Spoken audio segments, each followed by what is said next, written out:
Warning! The following podcast contains strong language which some listeners may find offensive. If you do, Up yours! That's only if you don't listen to the podcast. Otherwise, not up yours. did you know the Untitled Wrestling Podcast is on all of the social media outlets? Give us a like, follow, share, subscribe, or even a review if you're feeling generous. Facebook and YouTube at Untitled Wrestling Podcast, Twitter, Twitch and Discord at Untitled Rest Pod. Hello everybody, welcome to another episode of the Untitled Wrestling Podcast. It is Tuesday, you know what that means. It's me, your boy Big Tasty, joined as always by Faye and Jay. How's it going, Faye? We'll start with you. It was your birthday yesterday, so... It was my birthday yesterday. Yeah, I'm just recovering from getting no sleep on Sunday because I watched Full Gear and Nats, and then I was back in my house for 10 to 8 the next morning. It's not enough sleep. So I did not have enough sleep on Sunday. I'm paying for it now. But yeah, it was good. Good Thank weekend, you. Yeah. Birthday and blood. What more can you want? Birthday and, exactly, birthday and Vampire Cowboys. Jay, how's it going, man? I am okay. Well, me and you played our first game of the King's Dilemma yesterday, and my brain's been fucking battered since. We had strong opinions. I think it's safe to say we may have done several war crimes already. Religious zealot Big Tasty is like the worst thing going, and it shouldn't be allowed. I'm fully RPing as like just a religious nutter, and it's so much fun. What is this? It's basically like it's like an unofficial D&D. Game of Thrones board game where you play as like a noble house, but through like generations of several kings, and so like as you play, the stories unfold over like hundreds of years, and like so basically we started a war in the south and a war in the north, and it's all going to be fine. Oh yeah, like nobody's ever had that problem before. It's fine. Basically, Faye, my house is called Swerve's house. House Swerve, and their mantra is that they're bloodthirsty people who want loads of money. I wonder what caused that. Swerve. And so every time there was an opportunity to try and start a war, I try and start a war because that's what my people want. And Big Tasty's a religious zealot, so it's all just like against pretty much everything my guys stand for. So all knowledge is heresy. All knowledge is heresy, basically, for me, which is just really fun. Right, speaking of knowledge, I'm going to impart some forbidden knowledge because it's time for a bit of TNFaye before we get into into it. Before we get into the meat of the podcast. And with what's gone on in AEW this week, I thought it was only sort of right and proper. It's a bit of a small one this week because we've got a lot to talk about with Full Gear. I've got a big one, hopefully for next week, if we can get who I'm thinking we're going to get on the podcast. It'll be really funny. Anyway, I want to talk to you, Faye, briefly and succinctly and lovingly about Generation Me. No, thank you. So Generation Me, for those of you who do not know, comprised of Max and Jeremy Buck, the Buck brothers. Why were they called the Buck brothers? Because they were in fact the Young Bucks. Now this is fascinating. So basically what happened was when the Bucks were like at the height of their pre-New Japan fame, they were like sort of big on PWG at the time. They were massive in Ring of Honor, and they were like, everyone was basically saying these are the next Hardys. So TNA and crucially at this time, TNA had the actual Hardys. At this point, they had both of them. So this is about sort of late 2010, early 2011, maybe. So the Young Bucks actually had a tryout match, like a dark match, or like a dark match. I feel like it might have been 2009, because they were there when Hogan came in. No, it wasn't. It was post Hogan because it was really weird. Yeah. So they had like a tryout match. I think it was on TV, and then Dixie Carter hit like a Twitter poll of like, should we sign the Young Bucks? And it was like 90% yes. So they got signed. Why is this how they're managing their company? Like, don't worry, TNA and Twitter polls were fine at this point. They were having a great time on social media, weren't they? I personally think that Tony Khan should do more Twitter polls on who he signs. Yeah. So they signed them, then we wouldn't end up with Ric Flair in AEW. No, yeah, that's true. I mean, we still ended up with Ric Flair in TNA, didn't we? So that's not a given. So anyway, so they signed the Young Bucks. They almost immediately, I think they maybe wrestled once or twice as the Young Bucks, and then they changed their names to Generation Me. So they are Max Buck, aka Matt Jackson, and Jeremy Buck. I don't know why Matt got to keep his initials and Nick didn't. And Jeremy Buck was Nick. Nick was like, so it's really weird. So at the time, they're very young at this point. This is like over 10 years ago. I've seen a match, and like, yeah, they look like babies. Nick has so much hair, like compared to now. And Matt has no facial hair, which is just bizarre. He's so smooth. Smooth Matt is wrong on every level. So cursed. So anyway, they sort of fuck around in the X division because that's all TNA know to do. There's the odd glimmer. They have like a match of Machine Guns, which is really good, and then it's not followed up. That's the match that I've seen. It's so good. I was gonna say it was weird because for a lot of the run, they had them like just randomly against each other in X Division matches. They just have one of them in like a 4-way X Division match or something like that, and it was so bizarre.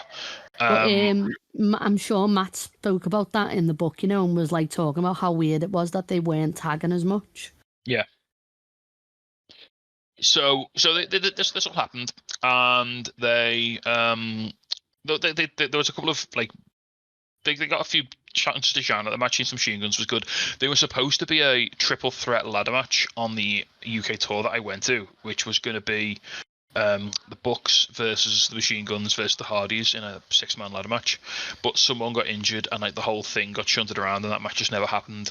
They did a Full Metal Mayhem match, I think, with the Hardys, which was basically TNA's version of TLC, which was really, really good. Yeah, but anyway, that's all the good stuff. We'll get that out of the way now, and we'll park that. There was also a really funny. Good stuff. There was also a really funny moment where both the Bucks, Brian Kendrick and Alex Shelley, went outside to cut to film like a video, and it was meant to be like they were like protesting to get rights for the X Division, to get like the X Division more time on TV. And when they tried to get back in the building, security didn't know who they were and wouldn't let them back in. Oh my god. Which is hilarious. It just tells you everything you need to know about TNA at the time. Alex Shelley's world champion now, so hey, it worked out alright for him. Anyway, eventually it got gradually worse and worse and worse, as you'd expect. At this time, for a long like sort of period here, Doug Williams is X Division champion in like a sort of anti-X Division gimmick, where he's like taking out X Division guys. For a period as well, Abyss is X Division champion. Obviously, both of those are notoriously flippy high flyers. Did very well. I think the tag team. At least Doug Williams is like in the right weight class for it. Well, no, there was no weight class. That was the whole point. Yeah, but he was like he was at least in the right kind of like indie darling ballpark. Abyss was just like, we've got fuck all for him to do. Let's just throw him in there. Yeah, and what's really upsetting is, so while Generation Me are gaining a lot of traction in the tag team division, you've got, I don't want to besmirch anyone because, all wrestlers are talented in a way, except for Mexican America. But you've got Mexican America consisting of Hernandez and Anarchia, a man so bad he broke Chris Sabin's leg. Well, not leg. He made Chris Sabin's knee explode like twice. Which was horrible. That also featured Zelina Vega in a young role, and Sarah Stock, who's now a trainer in AW, as they were literally just there to look pretty. And their gimmick, I'll talk about Mexican American another time, but their gimmick involved dropping a giant Mexican flag so that it covered half the crowd. They couldn't see the match. What? Really? What's mad about like Sarah Stock getting signed to TNA was like they brought her in with such fanfare as well. Like they were like, she's gonna like revolutionize our women's division, and then they did fuck all with her. So before Hogan ruined everything, she had a banger run with Taylor Wilde. That's true. That was good. She also was a coach in NXT like around the same time that Sarah Del Rey was like really helping like a lot of the WWE women's division kind of in the stripes. She's been working for AW now for probably just over a year, which is really cool. Anyway, but you also had Mexican America who were terrible. You had Inking who were bad. You had I think the British Invasion was still kicking around. Team 3D was still there, and so you had all these like sort of okay tag teams, and then the Bucks were just not getting anywhere in the division because they weren't. Which is insane when you think. Because they weren't former WWE guys, so they just weren't going to get pushed. So it just didn't work. So anyway, it gets to a point where I can't even remember the reason why this match came about. But we have a match booked. It is on the. I've got it here. It was on the May 19th, 2011 episode of TNA Impact. If you want to go and watch it on Impact Plus or whatever the fuck it's called.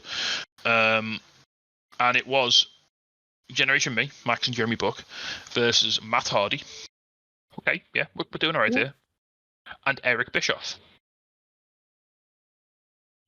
So, Eric Bischoff comes out in his traditional wrestling attire, which is like basically like a karate outfit, like karate robes. That's just his gimmick. He's a karate man. He does white man karate. It's his whole thing. Have I just did I just blue screen so hard that I crashed then? You just look absolutely disgusted. I mean, I can assure you that even if I didn't freeze then, I would still have that look of disgust, because the last words that I heard were Matt Hardy and Eric Bischoff, and then my stream froze. It gets worse. So at this time... the best part. Go on. At this time, Eric Bischoff is in Immortal with Hulk Hogan. I think Ric Flair's in at this point. Abyss, Jeff Jarrett. It's like the big sort of heel authority faction. Jeff Hardy. Yes, Matt Hardy obviously had joined. So anyway, so he's being like super heely. He actually describes the Bucks or Generation Me on air as vanilla midgets. Yeah. What? Yeah. I mean, at least he got that one right. And he basically said he basically said he was going to kick their asses himself. So anyway, match starts, and obviously, well, first of all, I think so. Bischoff comes in and like starts the match, and he's doing like shadow boxing in Matt's face. I think he punches him in the face by mistake. Probably. I'm pretty sure he catches him a real one. I mean, one thing we need to remember about Eric Bischoff is he's not like Shane McMahon with his shitty punches. He's like an actual black belt in karate. Eric Bischoff throws hands, like, and I think he nearly breaks Matt's nose, like with his first punch that he throws, because it doesn't look pulled at all. It doesn't look gimmicked. It looks like he just straight punches him in the face, like accidentally, because he just goes a bit too hard. So anyway, the match starts, and almost immediately we end up with Matt Hardy in, and this is how you think the match is going to go. So how do you think this match is going to play? Eric Bischoff he's been like so full of himself all night on the show. He's been like saying he's going to kick the Bucks' asses. He's going to send them back to the Indies. He's going to show them up for the job as they really are. So surely what's going to happen? Matt's going to sort of wrestle. He's going to wrestle the Bucks. He's going to wrestle Generation Me, both guys. He's going to tag in Bischoff. Bischoff's going to come. He's going to do that thing where he's going to incapacitate one of them, and Bischoff's going to tag in to like sort of steal the finish. Like it's Taylor's all this time. Mm-hmm. Oh no. So we actually have some good wrestling here. This is Matt Hardy in 2011, so his knees still exist. So he's actually pretty good. Him and Matt and him and Nick have some good little back and forth bits. Yeah. And I think this is where they start to forge their friendship, which you really see now in AEW. Like they're really close with each other, aren't they? Which is really nice. Yeah, I think having survived this period of TNA, I think they've got like a blood bond. Yeah, they've got this real like down in the trenches mentality, because they've seen some shit. The Bischoff Omegaverse. Yeah. Don't. So anyway, you get some nice double team moves by Generation Me, which is, I'm gonna have to try and keep calling them Generation Me. I've got to remember. And it's sort of, and it's a lot in the early stuff that they sort of mature and develop it later on in their career, which is cool. It's cool to see as like a sort of proto version of what they're going to become. However, the finisher was still more bang for your buck, wasn't it? It was still more bang for your buck, yeah. Which is my favorite move, like my favorite Young Bucks move. That was when it was like that was all they really had. They didn't have the Undertaker or the Meltzer Driver or anything like that. Anyway, so we get to a point where I think it's Matt. Is it Matt? Yes. So Matt and Matt are in the ring. Oh, so Max Buck Matt as squared. is. Matt and Max are in the ring. And Matt like sort of incapacitates him. Nick comes in with like a flippy 450, hits the knees. Oh, sorry, Jeremy. Jeremy gets kneed. Matt Hardy gets the knees up. Matt Hardy hits him with the ice pick. Remember the ice pick where he does it's like the sort of standing omoplata, which is really nice. Anyway, it gets to a point where Matt Hardy tags in Bischoff, and like this is the bit where Bischoff is going to eat some shit, right? He's going to come in full blustery, he's going to act all like confident, he's going to like hit a move, like whoever he hits is going to no sell it, and then they're going to batter him because they're a real wrestler and he's not. He's like a 50-year-old man who writes, TV programs. Anyway, Matt Jackson's in the ring. Eric Bischoff comes in. He sort of mocks for the camera. He sort of slicks back his hair. He sort of fixes his robes. Sort of squares up. He hits a spin kick on Matt. Max, sorry. He hits another one, and Max just fucking drops like a felled tree. And then Eric Bischoff an actual shoot kick. I don't think it's a shoot kick, but he sells it like he's been shot. And Eric Bischoff just pins him and wins. That makes me sad. That makes me very, very sad. There is zero comeuppance. There is no resolution. There is no like shine. There is no like comeback. No, they just get kicked. Would have broken my heart. Max just gets kicked. No, go on. Max gets kicked in the face and he loses. And Eric Bischoff. Oh, and the referee for this is later revealed to be Eric Bischoff's son. Eric Bischoff. Yeah, fine. Yeah, that's an entirely different episode. Oh, that is. It's crazy to think Eric Bischoff treated like two like cruiserweights like this when he was like literally like a guy who pioneered cruiserweight wrestling in the US. Yeah. In WCW. It's fucking wild to think. So I think he had this like view of like non-WWE wrestlers that was like not worth his time. I reckon he was trying to impress Hogan. Right. Which I just don't understand why. But like that would have made me like if I'd have like been watching TNA at this point, like I'd have probably died from an aneurysm. But like before all that, like it would have definitely been like I know that they probably would have quickly become my favourites, like they are now, because the way they wrestle is like my favourite type.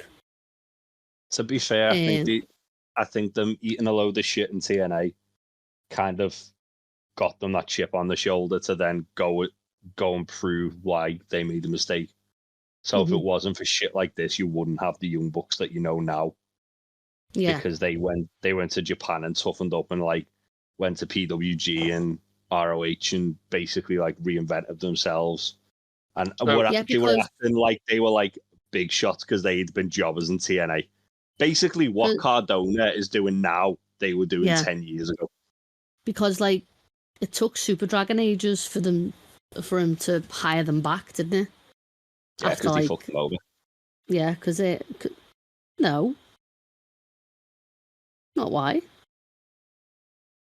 Well, they didn't really, but they didn't listen to him in training, and then he just never hired them, like because of it. You listen to Super Dragon, man's a fucking lunatic. He is, but yeah. So he got them back and curb stomped them. It's all good. So just to clarify the rest of the book's time in TNA, then before they went on to better things. They were also then in a storyline with Tara, where they basically had a fight between themselves over who got to do a sex with her, which was very upsetting. That went nowhere. They didn't even resolve that on TV. So that match, the match with Eric Bischoff, took place in May of 2011. By the 11th of June, they had been released. They had requested a release from the company that year. So they barely made it another 2 months after that match. I mean, that'd probably make me want to quit as well, to be fair. Their last match was at Destination X 2011 when they were defeated by the team of Eric Young and Sharkboy. And Sharkboy? Who, to be fair, Eric Young and Sharkboy were getting pushed at the time. Yeah. Sharkboy? You don't know who Sharkboy is? Oh, well, that's an entirely another I've seen the movie, but I don't know who he is. So fun fact, the wrestler Sharkboy actually won a huge lawsuit against the producers of the movie Sharkboy and Lava Girl for use of his name. Yeah. Sharkboy's been Sharkboy since the 90s. He got paid. Anyway, so after they left TNA, they basically revealed that requests stem from monetary issues, while also venting their frustrations with TNA booking, noting the storyline with Tara, which went nowhere, and also the quickly aborted feud between the two brothers.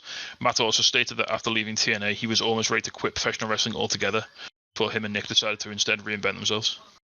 Yeah. Honestly, there's quite a big chunk about this in the book. And like, even remember when they did the dark tapings? Yeah, They on even BT, talked about how miserable they were. Yeah, when they were back at the impact zone, they were having like the fucking PTSD coming back to into the building. They did return in 2013 as part of the tag team tournament one night only pay per view, where they defeated Petey Williams and Sonjay Dutt in the first round, but then were eliminated in the second round by Team 3D. And at the tapings the next day at Hardcore Justice 2, they were defeated in a ladder match by Bad Influence. It's just Daniels and Kazarian. Obviously, at that time, they were really good friends with SC, what would become SCU. So yeah, I like to think it all. So it's easy to sort of laugh at this, isn't it? And it deserves to be laughed at. Don't get me wrong, 'cause it was fucking atrocious. And as a fan at the time, there was a huge sentiment amongst TNA fans that they should have been booked a lot better than they were, and especially when you had like the likes of the Machine Guns, Beer Money, the Hardys. You could have built a really awesome tag division with these guys. Oh, the Bucks versus Beer Money would have absolutely slapped. Never happened. Never got it. Never happened. Fucking Eric and Hulk Hogan, motherfuckers. So yeah, there we go. That is Generation. The sad tale of that Generation does make me a little bit sad. Like most of the time, these just kind of give me stress, but like that does make me a little sad because they're my boys. Oh wait until you hear what they did to Okada. We'll do that one later We'll as well. We'll do that one soon. I don't want that. So that was this week's TNFaye. Hopefully, you all enjoyed it. Hopefully, Faye, you didn't cause you too much. I didn't enjoy it. It didn't cause you too much emotional damage. It did a bit. Like I'm not gonna lie.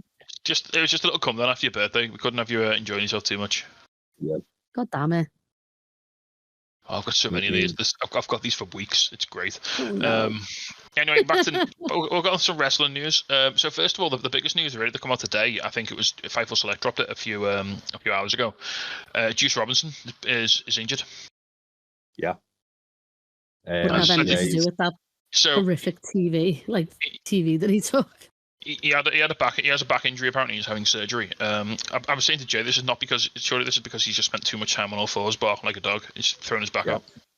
Did you notice when he got hit by that TV? By the way, it like panned to him, and then the camera went away, then it went back to him, and he'd like ripped his own shirt off while lying down. No one asked for that. He just did. It was like ripped at the side, but like it was over his chest. Don't worry about it. So he like ripped the entire shirt off, and it was like, "Oh my god, you dramatic bitch!" So yeah, hopefully Juice gets well soon. We're all gonna miss his wild antics. Fightful did. I reckon he might still be on TV though, because Fightful said that he's got to get surgery, but it's going to keep him out for the rest of the year, but not out of ring, but not like off. Not for a significant amount of time. I mean, the good news about that is Juice is a guy who can definitely add to the product even without wrestling, just by being there. Put him on commentary.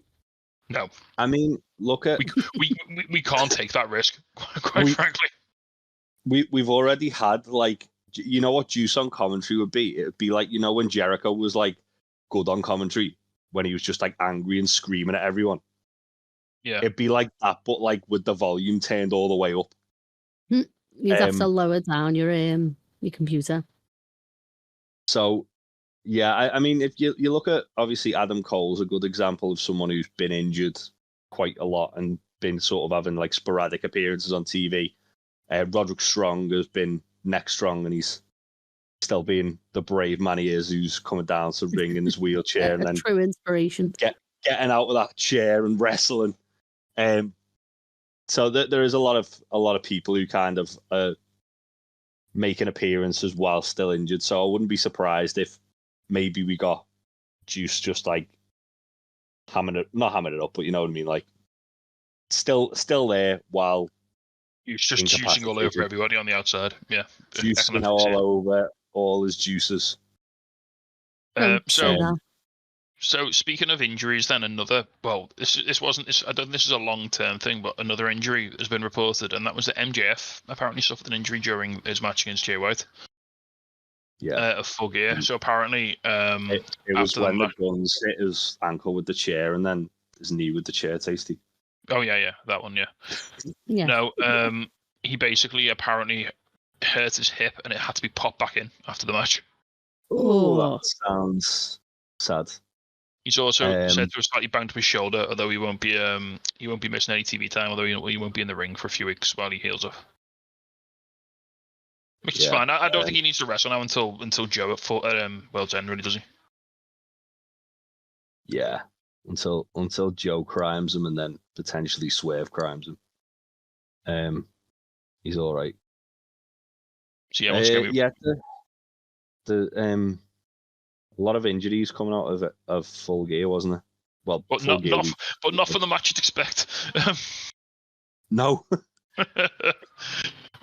Yeah, so we'll move on to we've had injuries, a couple of signings, and we'll stick with MJF for now, because there's been some belief from sources within WWE that MJF may have signed a long-term deal with AEW already, which is something we've speculated for a number of weeks. Yeah. So there's a belief that he's signed another 3-year deal, and was in fact under contract until 2027. Yeah, so this come out from Nick Hausman, who's good friends with CM Punk. And he said that some of his sources within WWE actually said that around this time, if MJF was about to become a free agent, there would have been probably informal conversation, and obviously nothing's happened. It could be like literally that MJF's waiting till the first of the month.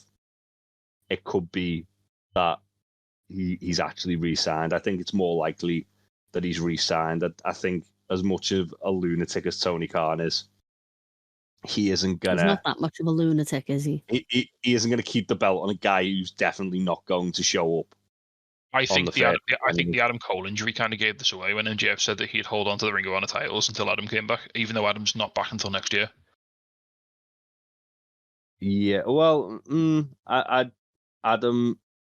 When did Adam get surgery? It was a couple of weeks ago, wasn't it? Yeah. Yeah, Adam's probably not back till February. I was going to say it's usually about 3 to 4 months, and he hurt himself in September, so there's a possibility. But now you're right, it's probably September. There is some news on as well, just to sidetrack from a signing. From AEW signings, I should say, because there is 2 big ones. This is just a cool one, really. So Jay Malachi, who the prettiest murder boy Dan from Sweet Chinwag, who was on the other week, is a huge fan of this guy. He got me into him. Has recently signed for WWE. He'll be joining NXT. He's only, I believe, 21 years old. He's really good. I think he was, until this week, he was the DPW World Champion. He defended the belt and then relinquished it straight after the defense, because he signed for WWE. Wouldn't even do business on the way out. Tut. It's all part of his gimmick, to be fair. And also, it set up a world title tournament for them, so probably did help them a little bit. But yeah, he's definitely one to watch. I'll be seeing what he does when he eventually shows up in NXT. Be keeping an eye on him. He has previously wrestled for AEW Dark. I think he's wrestled for Impact as well at some point. So yeah. Yeah. Awesome. So we'll talk about one big signing in our Full Gear to run through, because that happened on the show. Before we get there, we just had a little drop at the end of Dynamite on Wednesday that Kota Ibushi has signed with AEW. What a lovely little surprise that was. Yeah, well, you can't have the new and improved Golden Lovers without one of the originals. We're not going to get a chance to really talk about it because of the time we have. But I just wanted to do a special shout out for the Like a Dragon Street fight, which was glorious lunacy. So good. Oh yeah. If you want to see Brian Cage clothesline Kota Ibushi off a bike, then it's the match for you. You want to see someone get hit with a bike? And then Takeshita brainbuster Kota onto the bike. Yeah. And also and then at the end, Paul White for taking that bump. On top of the car, that was fucking horrible. Yeah. And then at the end, after the match finishes, Kota Ibushi just running into the ring with a shovel. Why did you see that? Did you see though? There was a bit where I think it was Brian Cage and Kyle Fletcher with double teaming Kenny, and Kota was just on the outside hitting himself in the face with the shovel. Yeah. Why is he like this? Such a himbo, in its purest form. Kota's just incredible. There'll never be another Kota Ibushi, and I'm excited to see what he'll get up to in AEW. Did you hear what when they had the trios match against the Don Callis family at Wrestle Dream? Did you hear Jericho in the press conference talking about Ibushi, where like he kept like going to Jericho, shall I get him, Chris? Shall I get him and stuff like that? And Chris, like after the match, and Chris was like, no, the match's over. You don't need to worry, Kota. Like, okay. Just Amazing. asking Jericho for advice of things to do to murder people and shit. I love him. What a great man Kota Ibushi is. An excellent addition to the Jericho Megaverse. Well, it's not like he's an addition to the Elite, is it? No, because the Young Bucks are little bitches. Also, some breaking news. QT Marshall has lost his Latin American Championship. I thought you say shiny teeth, and I was going to get really upset. No. So, Octagon Jr., who was essentially he's 3 better than Pentagon. Well, he was assisted by his longtime rival Pentagon to pick up the win. Wait, so there's Pentagon and Octagon. Are there any others? Dodecahedron, probably. So Octagon is essentially like Pentagon was brought in as like Octagon's like evil version, kind of like Black Tiger to his tiger mask. Okay. Funny. And yeah, so it essentially Octagon's mask is like more or less identical to Penta's but less evil, and he doesn't have like the spooky face paint. But yeah, it's pretty cool moment that. Quite a big moment in Mexican wrestling as well. I'm just seeing whether there's anything else we've missed so far. There is about someone who did make a surprise appearance in Ring of Honor. That being Ronda. No, thank you. Tony Khan said they haven't signed her, but he'd love to have her back. No. I don't want her there, to be honest. I don't think she's very good. I think she's a piece of shit as a person. I mean, if you want to just bring her in and have Nyla Rose squash her, I'm down with that. I think she's been brought into feud with Athena, so my fear is that they're going to have her dethrone Athena, which, no thank you. Big old no thank you on that one. Athena's feud with Thunder Rosa, that's fine. Yeah, but Thunder Rosa's still not back. Yeah. She just said. I mean, I think the logical thing is for Athena to drop the belt to Billy Starks. But also, I think Tony Khan might be like, might get a bit antsy and go, oh, drop it to Billy Starks like Space Jesus dropped Ronda Rousey on her neck. Yeah. Yeah, so I'm worried about this one. I don't really, as I say, like I was upset with Flair, upset with the Flair situation. And it's getting real hard to defend people. Oh, I'm not defending it. I'm just saying it's a fucking stupid idea. No, but you know what I mean? Right? Like trying to justify like any of this, like at all. I understand why, because she's like a mainstream appeal, and like obviously ex-WWE name, she's massive UFC name, she's big in Hollywood, but she's also not a very nice person from some of her personal opinions. Yeah. And obviously I don't know every single wrestler's personal opinion ever.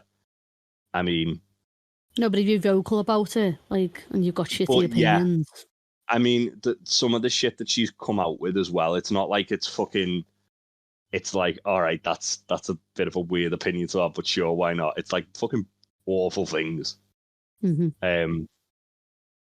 So yeah, I'd rather they didn't, but sadly I can understand why they would. But Tony Khan has said they haven't signed it. Everything so far has been a handshake agreement, and I think as long as Marina Shafir is there, Ronda Rousey's probably going to show up because they're best friends. On a slightly brighter note, another indie star who made the return to the Indies this week was Chris Hero. Yeah, it was. I I was more excited for this match than I was about watching Collision. I watched this before Collision this week. Nice. So this is at West Coast Pro, I believe. West Coast Pro's Whiplash, which it was kind of billed and sort of teased as Chris Hero's like retirement match. They got Joseph Montesio to do a wonderful video detailing their rivalry. It's over on the West Coast Pro YouTube channel. It's only about 15 to 17 minutes. Okay. Because they've only had 7 matches, but it does a great deal in kind of illustrating the importance of that match, and also there's a few like callbacks to previous matches from that. Really, really well put together, as you'd expect from Joseph Montesio. And the match itself was an absolute banger. So Chris Hero had only beaten Timothy Thatcher once, I believe, or twice. And he'd always wanted to knock him out, and he'd never been able to. Every time he come close, Timothy Thatcher would like block like a rolling elbow and then just like armbar him, like tap him out. So in this match again, similar thing happened. Also, Hero hasn't missed a beat. Like he can still go. It's fucking great. Oh, awesome. I'm definitely wanting to get around to watch this because I love both these guys and I really want to see them beat the bells out of each other. To be honest, as well, the match before Starboy Charlie versus Chris Bay was fucking excellent as well. If you get a chance to watch that, I like Chris Bay and I like Starboy Charlie, so I probably will. I did catch a bit of the Wrestling Revolver show at the weekend as well, which was a trip. You had Gringo Loco versus Ray Horus was oof. Woo. Yes, please. And Yes. and what's his face? That Walter Hausen guy. Paul Walter Hausen. Paul Walter Hausen. He had a match. Cobra Kai. He had a match and like literally he one inch punched someone to death. Yeah, which was a thing that happened. Love to see it. And then the main event was, as you said, Athena and Billy Starks versus Ronda and Marina. Was the Switchblades there as well? Did they wrestle? They were the match before the main event, so they didn't even go on last. Did Gringo Loco come out and like made a mox? No, they went in the same match. So Gringo was in the first match. I don't know if they had any beef after the match or whatever, but I still need that match to happen like so badly. Mm-hmm. Gringo Loco has become like one of my favorite wrestlers. Like seeing him at live this year just cemented that. He's like he's fucking great, isn't he?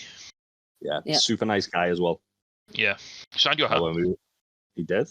When we were chatting to him, like he called to me as well in the following day because I was wearing my hat, and he was like, I saw you wearing my hat. Thanks for the support. I was like, it's fine. Please don't kill me. And then he just hit a base bomb on someone, and it was great. It would have been Arez that day. Yeah, Arez, and Arez showed out as well. That fucking showed, didn't he? Jesus Christ. Arez is a free agent at the moment. Yeah, he got his release from. Well, he didn't realise that he'd been granted his release from LW because they didn't tell him, which is kind of weird. Yeah. So he asked for his release, and then they just released him, but didn't tell anyone.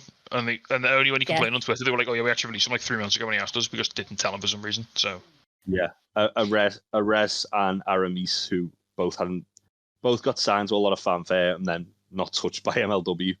Yeah. Waiting for Roosh to like put like a tamale under like a cardboard box in the hopes of like capturing him, taking him back to AEW. I'd like to see both of them in AEW. Actually, Aramis is fucking awesome. We saw him at a Progress. He was so lovely. Yeah, he was really nice and he was really good. And Arez, his match with Robbie X was unbelievable. Yeah, and Arez is just fucking insane. Like one of the most unique wrestlers I've ever seen. Lots of good indie wrestling. Definitely go out your way to watch Chris Hero and Timothy Thatcher. Also, Chris Hero revealed after the match, he basically teased that he was going to retire. He took his boots off, didn't he? And took his boots off, and then he basically announced that him and Kenta are going to be tagging at the next show. Which, Chris Hero and Kenta is like the new kings of wrestling. Yeah, it's like you want this. Well, you're not going to quite give you that. So, I think this is one step closer to us getting kings of wrestling in AEW, though. It's we're getting like we're circling, aren't we? We're getting ever closer. I can see it You're coalescing. almost at the fireworks factory. Tony Khan has said that he keeps pestering Chris Hero to wrestle in AEW. So I think Chris Hero getting a few indie shows under his belt is his way of kind of saying, let me get ready Let for me tune myself up. I mean, he didn't look like he'd had 3 years off, and he didn't look like he'd missed a fucking step. Guy can still go.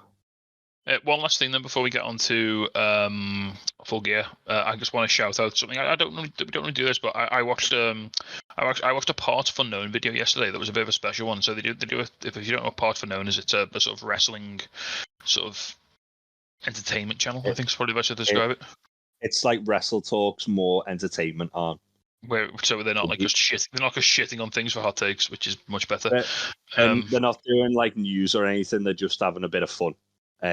So this is just survival series where they get guys like Tempest who's the sort of the knowledge guy. He'll bring them in one at a time, and they'll have to name all the Intercontinental Champions or all the SummerSlam main events or something like that. And if they get them wrong, they're eliminated. So they had to name every member ever of Bullet Club, but they actually got Alice Coughlin, Clark Connors, and Gabe Kidd to do it as well.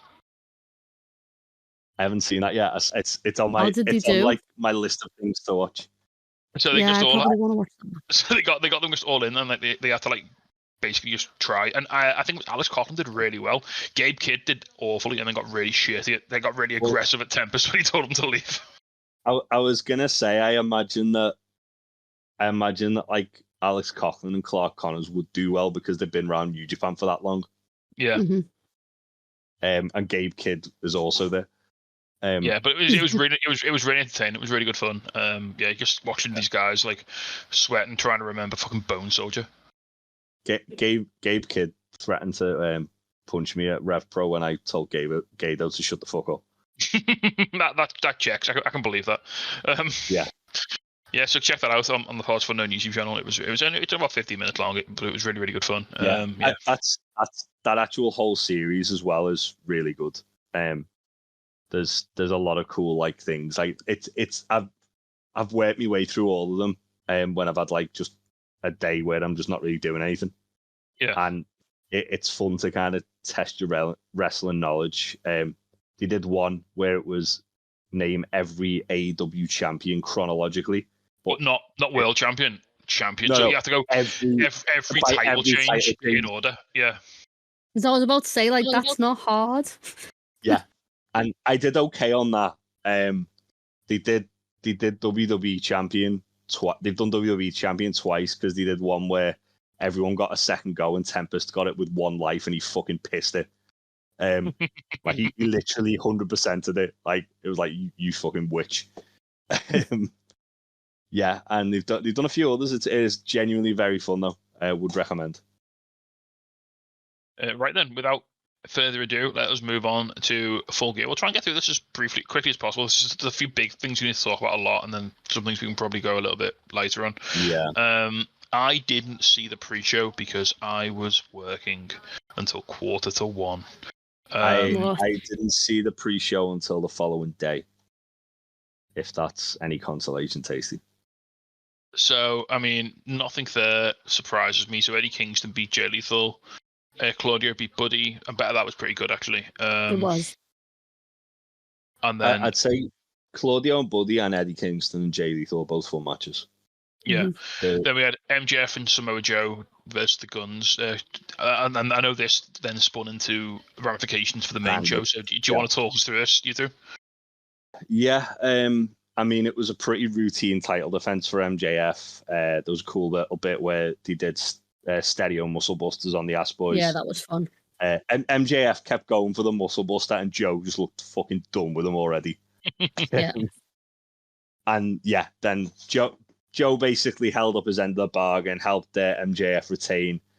Just as an added bit of distraction, Adam Cole's music hit. And Adam Cole hobbled down to the ring on crutches to distract the Guns, and then that's what led to the finish. Joe choked out Colton Gunn. with a coquina clutch while MJF had hold of Austin. And then MJF goes, hugs Adam Cole, gets back in the ring, and the Guns attack while Cole's looking on helplessly. They basically repeatedly hit MJF's knee with a chair. They Pillmanize him. So like wrap a chair around his ankle and jump off the top rope onto it. And then MJF gets stretched out, and like the pre-show ends with MJF getting loaded into an ambulance, screaming, "Don't let them take my championship off me, Adam." Adam. So yeah, God. awesome. Paul Roderick strong with his neck this week. Jesus. Right then. So into the show to begin. Again, I missed the very start of this, but I have gone back and seen what I missed. So, first of all, love the Christian choir. Like they were all orphans.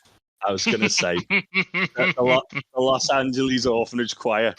And I love how the patriarchy have a new video now, and it's got all his best qualities. As it counts down from 10, it's like respectful, considerate, caring, passionate, and then when it hits 0, it's saying Christy because it's patriarchy, and it's like, oh, this is incredible. I love everything about this. Christian Cage is legitimately like very gradually become my front runner for the rest of the year. Then Ric Flair came out and ruined it for everyone. It was so bad. At least Nigel was like giving him loads of shit. It was very good. He said like, "Oh, Ric Flair, he's like herpes. He just shows up when you least want him to." He said something like, "Oh yeah, someone's getting a clap," which is something Ric Flair knows all about. He said Adam Copeland's giving Darby Allin a clap. I wonder if Ric Flair's showing him how to do that.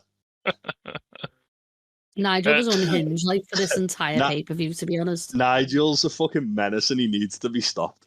Then we had Cool Dad's Club, which was Adam Copeland, Sting, and Darby Allin. I love this. So Adam Copeland had his face painted like Darby, which was really cool. Well, and they all wore edge coats. I was going to say, Sting coats. They had the bats, didn't they, as well, that they all put in the middle. Yeah, that was pretty cool. That was a really fun entrance. Yeah, what was really cool was they came out to Adam's music, but Sting was doing Adam's entrance.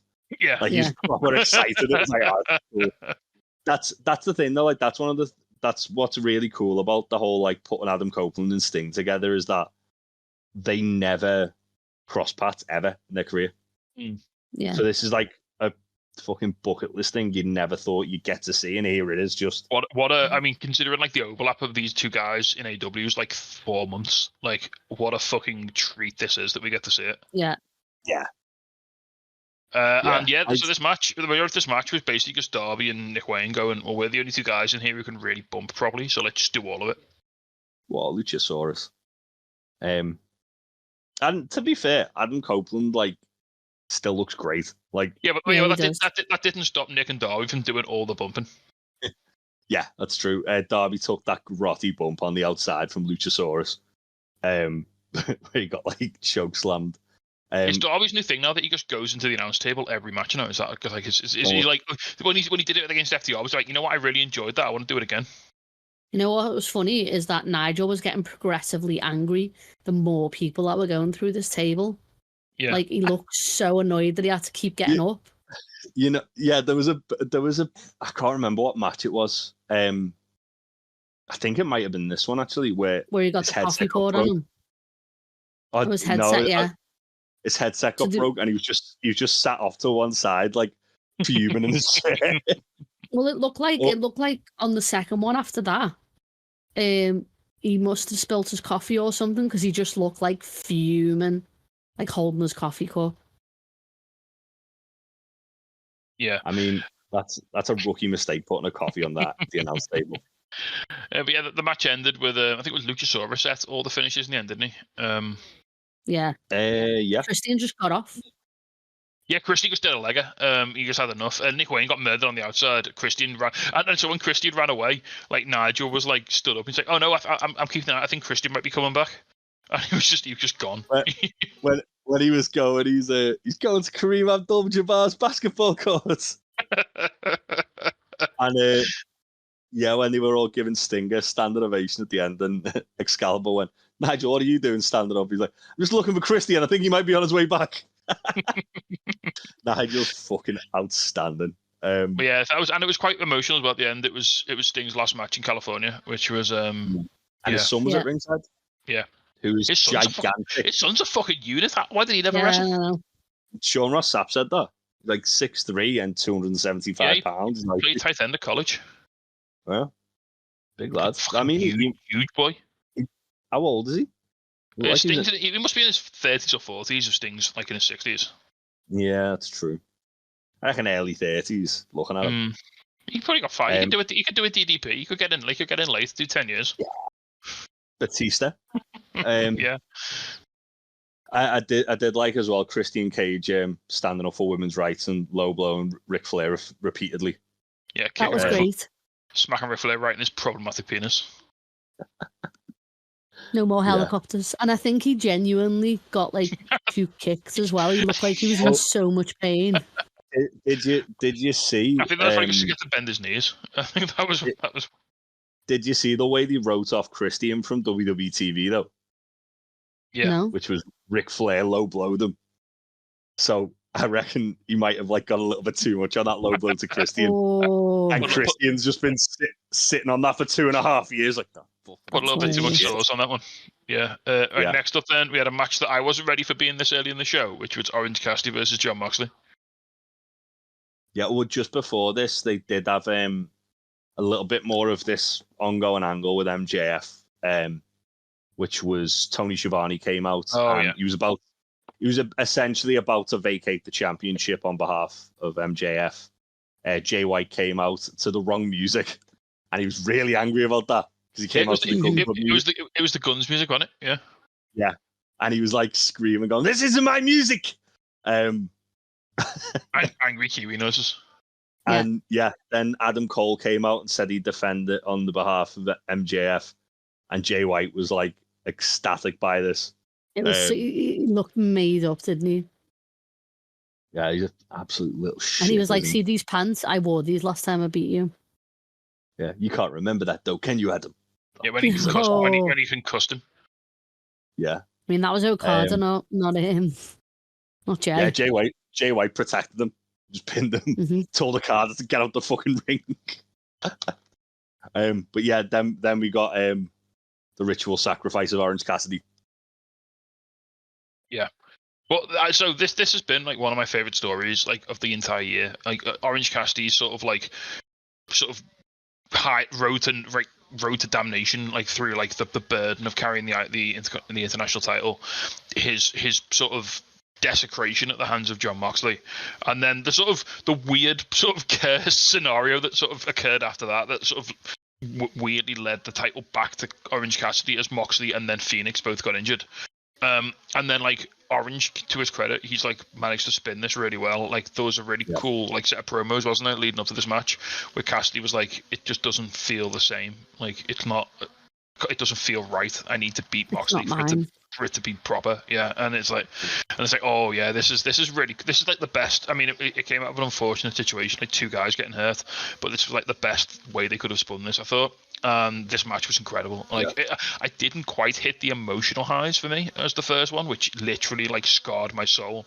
But I think it told a really good story though in itself. Oh yeah, it was incredible. Don't get me wrong, I really enjoyed it. I feel part of me feels like this was what was meant to, like the story was meant to end this way, but they've kind of just sped it up because of the way it's had to change. So on the Go Home Dynamite, Orange hit Mox with an orange punch, and Mox completely no-sold it. And then that was terrifying, wasn't it? Absolutely kill the shit out of Orange. And essentially, what made this match really great, I thought, was that because of what had happened previously, it really forced Orange to kind of like wrestle Mox's kind of match, as opposed to trying to beat Mox by wrestling his kind of match. Like quite early on, Orange gets on the top rope and starts like headbutting Mox to the point that Mox gets bust open. And every time like Orange like goes for some like one of his signature things, Mox just has an answer for it, which ends up in a beating the shit out of Orange. So yeah, it told a really, really good story, I thought. Yeah, and then Orange wins, finally gets the big one. He basically hits Mox with like 5 orange punches and then a beach break. Yeah. There was a really good spot as well where Orange hit the Stun Dog Millionaire. Like didn't Mox get him for a Death Rider and Orange reversed it into the Stun Dog Millionaire? Yeah, when he lifted him up, he sort of like spun around. Yeah. And then Mox took it and then just like kept hold of him and started elbowing him. And I loved the bit when Mox started doing the fake kicks as well, and then just slapped him like really hard across the face. Yeah. I think both guys came out of this looking like $1 million, to be fair. Mox brings something out of Orange, doesn't he, when these two wrestle? Like, I mean, Orange does that to a lot of people, to be honest. Yeah, but like, because Orange is such a laid back like character a lot of the time, but like when him and Mox are in the ring, it's like, nah, there's none of that. Like, there's no fucking around. It's the same. It's the same like when Orange was feuding with Jericho though, and Orange kind of like it's like the thing with Orange is that he's so lackadaisical that when someone pushes him to his breaking point, that he's like, I'm gonna fuck you up. It's like, okay, Orange means business here. Well, it was like, it's always been like that, because like, don't forget, the reason he won the international title was when he took it off Pac, and he was attacking Pac backstage for like for seemingly no reason. Yeah. Remember he was just laying Pac out after an interview, wasn't he? And like and doing really weird things for Orange, like, you know. But it's great. I love these little nuances to his character. I think it's fantastic. I think that it's really intriguing. I don't know if Orange and Mox are going to have a third match. I wouldn't be upset if they did, but I also think that it would have been good to kind of elevate Orange out of this feud. I think we could come back round to this at some point. Like, I don't think it needs to carry on now. They could do it in the Continental Classic, couldn't they, I suppose? Saying that post match, I thought this was going to be the moment where like they shake hands and like Mox like gives Orange some respect, and like this could be a point where that, but no, that little shit Wheeler Uther got involved. That little fucking dirtbag. And started flipping Trent and Orange off, and like this. So this is Nova. Like, there's the bad blood between best friends and BCC. It's still going. Yeah, it's Speaking of characters, then next up we had Hikaru Shida defending the women's championship against Timeless Toni Storm. This was so much fun. It was incredible, wasn't it? Like bits I like Toni like resetting on the hip attack because she wasn't like in frame for her close up. Yeah. Oh, the fucking pan. The plate that like was just like it had just slipped completely down. So when she wrestled Emi Sakura on Rampage, which was an absolute banger as well. You could tell by the state of Tony's chest in this match that she'd been in a match every second. At the start of the match, she gave Emi a script, and Emi just ripped it up and crimed it. Yeah. But then this match, Toni ripped the script up like herself. Yeah, that's what I was literally about to say. Like, Toni then ripped the script up, and it was quite good because like it sort of showed off a little bit more of like a character and what she's like kind of willing to do. So like she got Luther had like that tray, didn't he, with like all various with the shoes on. Yeah, and that like metal plate thing that she used in the finish. But like she like Luther gave her a shoe in like the back of her tights as she like threw one across the ring to distract Aubrey, and then she just nailed Shida with the other one. In the face. Yeah, I feel a little bit. I say a little bit. I feel bad for Shida that they've like hot shot the title onto her just as like a victim of storytelling here. But Tony's so red hot though that she really needs that title. I was gonna say like Tony. They built Tony up to the point now where it's like they can't not put the belt on her.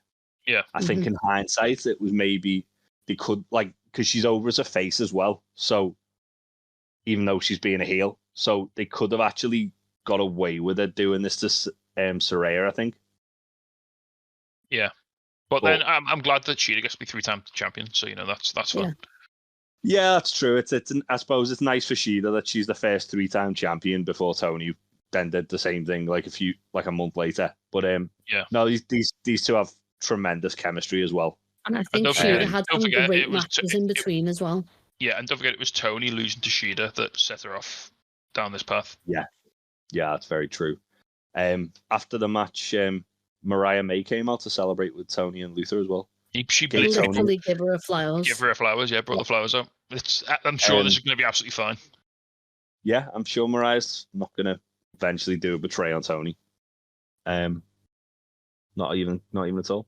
They showed Mariah's concern face backstage, didn't they? When was it when Shida was just slapping the shit out of Tony at the start? Yeah. Yeah. This was fun though. As I say, I feel bad. I would have liked Shida to have a bit more of a longer title reign. Yeah, but it's a no-win situation because if you'd have kept the belt on Shida, everyone would have been complaining that why aren't you putting the belt on Tony when she's red hot? So, well, I feel like the argument to that is, well, Tony's red hot. Make sure she's got a storyline. She doesn't need a belt. Well, no, but how can you justify her not being the champion? Because she's on the biggest role in the entire division. True, very true. Next up, then we had tag team ladder match. Champions Ricky Starks and Big Bill, LFI, Rush and Duelistico, FTR, Fire the Revolver, and Kings of the Black Throne, Malachi Black and Brody King. Fire the Revolver, you fucking menace. This up until this point, this was match of the night. I wasn't that jazzed for this because this match just sort of came about, but fucking hell, it was really good. Yeah, I wasn't like you, Tasty. I wasn't like when they announced the ladder match on Collision. I was like, all right, that's gonna go fucking wild because I remembered like how mental that Rush and Duelistico went in the ROH one. I've got to say, it feels really weird having a tag team ladder match in AEW that doesn't have the Bucks or the Lucha Bros in it. Yeah. Yeah, but now that means that when the Bucks and the Lucha Bros get into a match like that with any of these teams, it's instantly got the hype because it's like, oh, remember that match that these four had? Yeah. But if it's not Escalera de la Muerte, then what's the point? I mean, there was a lot of de la Muerte in this match. There was so much Muerte in this match. Mucho Muerte. Brody King killed a man. Brody King did actual crime. On Duelistico, was it? Yeah, he Ganso bombed Duelistico through a ladder bridge. Yeah. And he didn't properly hit it, so Duelistico's head hit the fucking rim of the ladder, and then they both fell off. And then he literally, Driscoll bounced, like, his head hit the ladder, and his body just bounced upwards and off the ladder and landed on the floor. Ricky Starks hit, like, some of the best spears I've ever seen him hit on Rush and Duelistico at one point. Oh, yeah, that one on Rush was nice. It was crispy. He did a really good primed one. A lot, didn't he? Like, yeah, like Cash did that splash onto the ladder onto Brody King and just ate shit. Yeah, because he bounced up Brody and then Brody just rolled onto him. It was so. This was quite a cool match in the sense that like you never really knew who was gonna win it. No, like, there was kind of a feeling that it was a little too early to take the belts off Ricky and Bill, but in a match like this where they can protect them, where like they can lose without losing, like because that's what Ricky said. Like when Ricky was like saying he didn't want a match where he could not be pinned and lose the titles, so he wanted a ladder match. So again, Big Bill's dead tall, so he is tall Bill. So that didn't even come into the finish really because it was all Ricky. Yeah. Well, no, because Bill. So at the end of the match, Ricky was on the ladder, and like him and Cash were fighting, and then like they were like both wobbly. Then Cash fell, and then as Ricky fell, Bill caught him, and then put him back on the ladder. Yeah, Ricky did that really good. I love like that kind of finish in a ladder match where they use the belt as the finish because it's just like the most sensible fucking finish, but it just makes so much sense. When they just welly the fella in the face with the belt when the boat you were sort of scrambling for it. Yeah. He just swung the belt into Cash's face and then pulled him down. I've analysed the finish, Jay, and I think the problem is, Big Bill is 7 feet tall. Cash is not Dax is not 7 feet tall, and that cannot be taught. Also, Murdochai did like Black Master soul out of Dax. Oh god, that was hideous in a great And way. then- Yeah. And then we also got Roosh doing that nasty bull's horns onto Big Bill with the ladder. I hated that. I hated that so much. It was the best bull's horns I've ever seen Roosh hit. It was like, Because you know what, it had right? the When it ladder. was happening, I was like, surely he's not going to do that. I was like, he's not going to do that, is he? Like, natting people, like, watching my concern unfold in real time. Like, it was terrifying. Yeah. Amazing. Roosh is like Craven the Hunter in that he goes for the biggest man he can find and fucking murders them. Yeah. That's why he had that fucking awesome feud with Brody King in Ring of Honor. But yeah, it was. I feel like whoever won this match, I wouldn't have been really disappointed about, except for maybe FTR because they just lost them. Definitely But even FTR. then, but even then, FTR winning it would have made sense in a storyline point of view. I say credit to all the guys in this. They put the bodies on the line. Definitely, they really pulled it out and put on a really fun match. Fucking Brody King, Malachi, and Dralistico in particular bumped their fucking asses off. Some of the shit they were taking, it was like, what are you doing? Brody bled a lot as well. Yeah, he did. Yeah, He was pissing blood by the end of it, was wasn't he? Dralistico just like suicide dived that ladder into his face? Yeah. And there was nasty looking pile driver Malachi took onto the ladder. Oh god, yeah. There was that murder fucking poison rana that Dralistico did on Malachi as well, when Malachi Dralistico showed out in this match. I think out of all the guys, like, they're all good, obviously, but I didn't really. Dralistico was the one I sort of knew the least, and he really stepped up in this. I thought. Yeah, Dralistico's great. He really showed what he was all about, which was fun.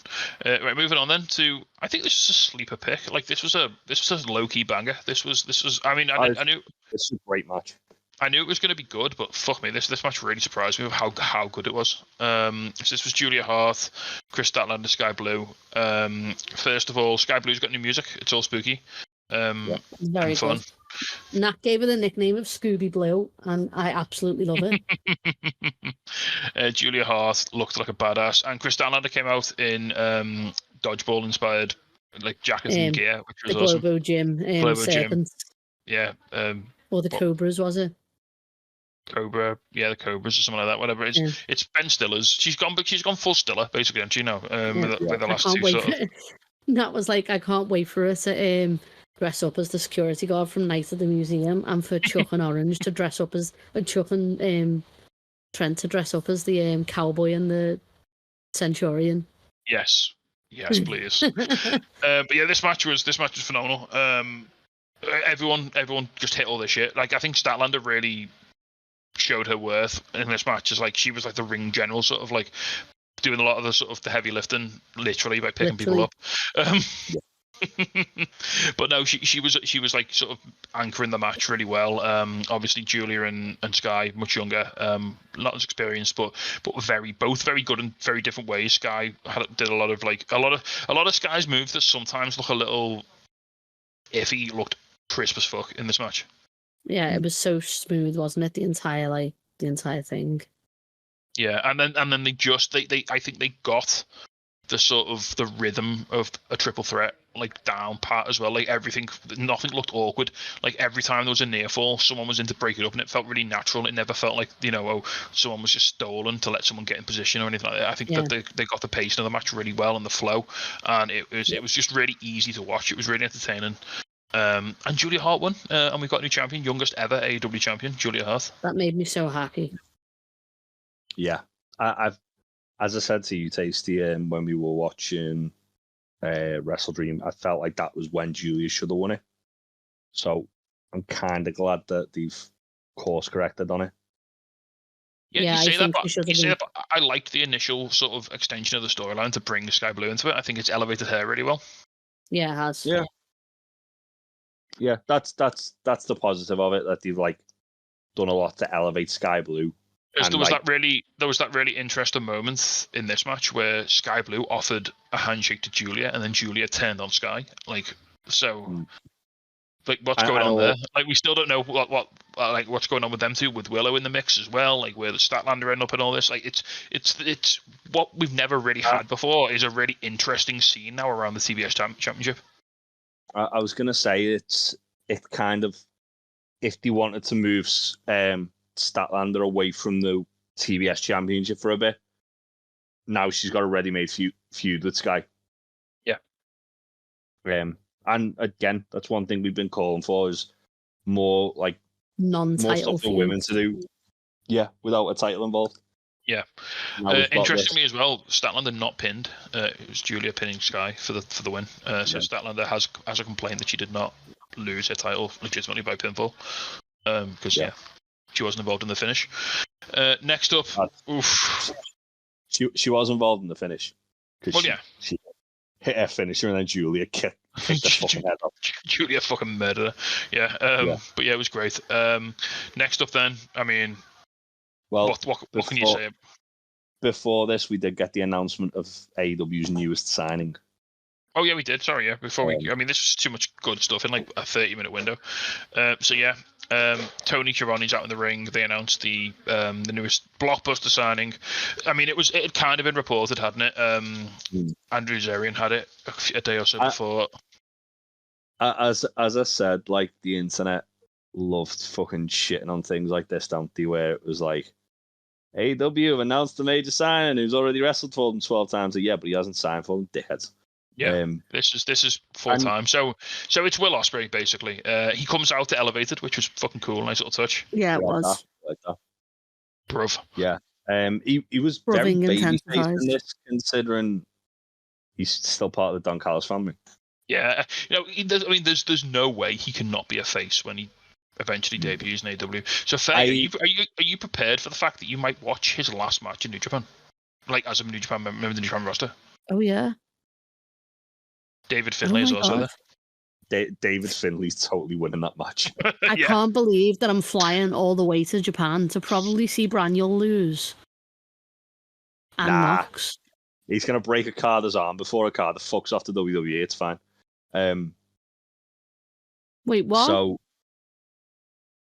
we spoke about this before, didn't we? I don't want Okada to go to WWE. Yeah, no, we didn't cover that bit. Me and Tasty were talking about it before we started recording. So essentially, the reason why Nakamura's getting like this like renewed push is for WWE to kind of like try and show to Okada that he's, oh look, we're not just booking all the Japanese guys and comedy gimmicks, and also Okada's kind of like sent out feelers as well, seeing if there's interest. He's kind of done everything to be done in New Japan, hasn't he? Though, like, well, he hasn't because he's not a Grand Slam, but like he's like. Do you know what he's not done, Faye? Miz TV. What? That's true. He hasn't done Miz TV. You know what? Like, fine, let Okada go and. You know what he hasn't done? Had a drop kick off with Randy Orton to see who has the best drop kick. Yeah. I mean that could be their tag team, that they just both do drop kicks. And give everybody else concussion, and that's how they win the championships. Bring back Matt Riddle. They could be called RK Brocada. Oh no. Okay, just RK Okada. RK Okada. Yeah. Rainmaker, kick, Orton. I don't know. We'll workshop. We'll workshop that. It's fine. Anyway, let's move on. Let's move on to talking about. Not everything rolls off the tongue like the Jericho Megaverse, so it's gotta. We've got to. We'll work on that. We'll fix it up. We'll have that for next week. We'll get you a good one for next week, Faye. Don't worry. So speaking of a good one, do you want to talk about what is possibly at this moment my match of the year? I think I rewatched this evening, and I think this is my match of the year. I still need to rewatch Kenny and Ospreay from Wrestle Kingdom, because that was my match of the year. But I honestly think this is fucking. I've never seen anything like this. I would agree with you there, Jay. Can we first of all have a shout out to the Prince Nana dancers for Swerve's entrance? Yeah, it was so good, wasn't it? So and also I only have to say, Jay, the the sort of go on. I'll let you field it. I was gonna say, good guy Hangman Page for letting Nana have his moment with his dancers. Well, yeah. So Hangman's backstage. Like, I want to batter Swerve like as soon as the match is available. But these girls have worked really hard on this. So I want to let them have the little moment first, and then I'll batter Swerve. Sounds like something that Hangman would do. Also, Swerve's Bray gear was fucking awesome. Yeah, so I got a tribute to Bray Wyatt on his gear. So Hangman basically starts this match like he's been fired out of a cannon. His music doesn't even play. He just appears like. Yeah, that was shocking, wasn't it? Like, yeah. I honestly had the fucking fear at the start of this match that Hangman was just going to squash Swerve in about 2 minutes. Because Hangman come out as Swerve was like doing his entrance, beat the living shit out of him, hit him with a buckshot. Hit him with a buckshot immediately, bust him open, and he'd like taped Swerve's arms together, and then just like started criming him with a fucking chair and then a staple gun. He stapled the his son's drawing that Hangman ripped off the fridge onto Hangman's face. Onto Swerve's face. Onto Swerve's face, sorry, yeah. And then just stapled his chest like repeatedly. Like Hangman can't go get an MRI now. Like he'd be fucked, you know. Yeah, and he was stapling him in the face. So he bust Swerve open. I'm pretty sure hard way because he like threw a chair at Swerve's face while Swerve's like and then hands were like the moment that the moment is spread all over the internet, he literally lay on the mat and like let Swerve's blood drip into his mouth. It was wonderful. And then I was so normal. Doing his best Gangrel impression, then spat that blood into Swerve's face and then into the air. Oh, so good. Yeah. Hangman then gets a barbed wire chair and tries to hit Swerve with it, and Swerve low blows him to get a bit of respite. This was literally like the first 2 or 3 minutes of the match. And this match went for half an hour. Yeah, it was really uncomfortable like that first couple of minutes because it was just Hangman like beating the living shit out of Swerve. It was like, are we going to see a fucking guy get killed here? Yeah. And the answer was yes, but not the one we thought. Well, the one I thought was going to do the killing, did the killing. I've been saying for weeks, the Cowboys getting so when Swerve finally gets the upper hand on this in the exchange, he just he staples Hangman with a staple gun, and then he just staples himself in the chest a few times as well, just because. So Hangman basically Swerve turns it into the staple gun, and Hangman staples him, and Swerve just no sells it. Yeah, it looks him like, the fuck are you doing, dickhead? And then he does one on Hangman's face, and then just starts stapling himself in the chest, cackling like a lunatic. So I just want to clarify, sometimes when you see people use staple guns in matches, there's literally no staples in there, and they're just doing it. Oh no! He was them out afterwards, wasn't he? You could see the staples in these guys' bodies. They were putting staples into each other. Swerve posted a video on his Twitter after the match, getting them pulled out, and Brian Cage looking really upset by it all. So concerned. Yeah. Then Swerve did a DVD onto a cinder block. On the when Swerve does the F drive onto the apron and it looks horrible. Yeah, put a cinder block there as well. Yeah. Yeah. And then even more murder. Swerve hit a pile driver onto the barricade, which was horrifying. Well, that was one thing I will say that really made this match as well was the camera work in it. Some of the shots they were getting, there was a shot of Swerve, and it was after the pile driver where he's just sat on a chair and there's blood pouring down his face, and he's got that much blood in his eyes that his eyes were yellow. Yeah. And it's just Jesus, that fucking look on his face, is he all right? Yeah. Then there was a really good shot as well, later in the match where both men were down, and the mat was covered in blood, and they were just kind of trying to grab at the other's wrist to pull the other up. I think while Hangman was beating up Nana, Swerve was getting butterfly stitches or something because he had quite the line across his head when he came back. Oh really? Yeah. That was quite late on though, was it? Do we have any confirmation, by the way, that Hangman did in fact steal Prince Nana's weird? I don't think he was allowed to because Swerve murdered him. Yeah. Maybe he needs it for the painkiller. Yeah, there was that really grotty tombstone onto the barbed wire chair onto Swerve as well. What about Swerve. Hangman getting the barbed wire to like just wrap around his face? Oh, and Swerve hit him with the chair. Yeah. No, when Swerve when Hangman wrapped the barbed wire around Swerve's face. That as well, yeah. Yeah, and then there was the moment like later on, like that beautiful like bit of chaos where Hangman hit Swerve hit Hangman with the chair, and the barbed wire just looped over and like grabbed him around the face, which was Oh, and then there was the power bomb onto the barbed wire chair off the top rope, and then the stomp onto the chair. Yeah. Oh, it was 450 onto all the broken glass onto Hangman. Yeah, Swerve pouring broken glass to Hangman's back, and then 450 him like landing like bare chest first on the broken glass. Oh, it was chef's kiss. Hangman did a moonsault and battery through a barbed wire board onto Swerve. And Nana got dead-eyed through the table. Yeah, so I literally after the moonsault and battery, Nana pulled Swerve out. Hangman hit Swerve with a barbed wire wrap buckshot. Yeah. And then Nana pulled Swerve out on 9, so Swerve, and then that's when Hangman basically attacked Nana, and then Brian Cage came out, and Hangman basically tried to fight them all off. Swerve come up behind Hangman with the cinder block, hit him across the back of the head with him after. And it exploded. After Nana had got a dead eye through a table.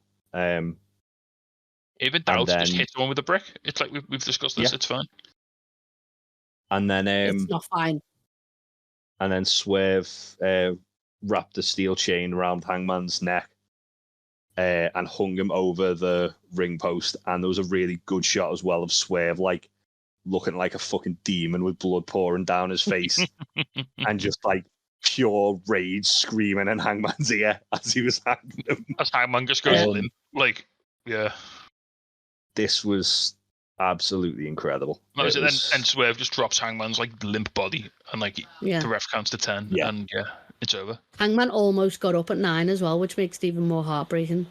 Well, I think someone's definitely been watching that match and probably thinking, well, that's my Thunder stole, and that would be Jon Moxley. Yeah. Considering he said that, him and Kenny would be like a match that you'll never see anything like that again for like decades.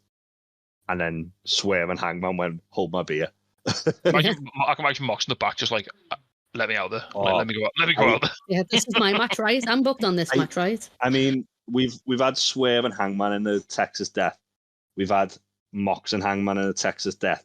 Get us Swerve and Mox in Texas Death next year. And then have all 3 of them. Have all 3 in like guerrilla warfare. Yeah, please. Yeah. I'm down for that. Trifecta. But yeah, this, I mean, as we've covered that quite extensively. If you haven't seen it, why are you listening to us talk about it? Like, go and watch it. Watch it. Watch it immediately.